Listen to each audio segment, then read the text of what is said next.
திருமணமான 2 மாதத்தில் பிரபாவதியிடம் பெரும் மாறுதல். ருத்ரகோட்டியுடன் எதிலும் அனுசரித்து போவதில்லை. மொத்தத்தில் உம்மனா மூஞ்சியாக மாறிவிட்டாள்.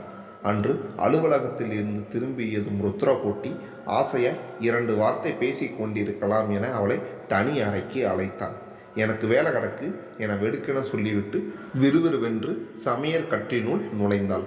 அம்மாவும் இதை கவனித்திருக்கிறாள். என்னடா ஆச்சு உங்க 2 பேருக்கும் என்றான். ஒன்றுமில்லம்மா என்றான். அன்று இரவு வெகு நேரம் கழித்து வந்தான் ருத்ரகோட்டி. மனைவி பக்கத்தில் படுத்தான். பிரபா, எனக்கு 2ல் 1 தெரிஞ்சாகும். என் மீது உனக்கு என்ன கோபம்? என்னை பிடிக்கலையா? உங்கள் மேலே எனக்கு என்னைக்கும் கொல்ல பிரியந்தான். நீங்கள் என் மேலே உள்ள ஆசையால் அம்மாவை மறந்துட்டீங்க.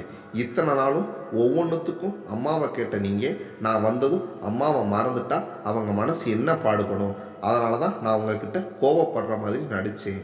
ருத்ரகோட்டி அவ்வளோ பெரிய மனுஷியா நீ என மகிழ்ச்சியுடன் புன்னகைத்தான். அங்கே ஒரு புதிய உலகம் சிருஷ்டியானது.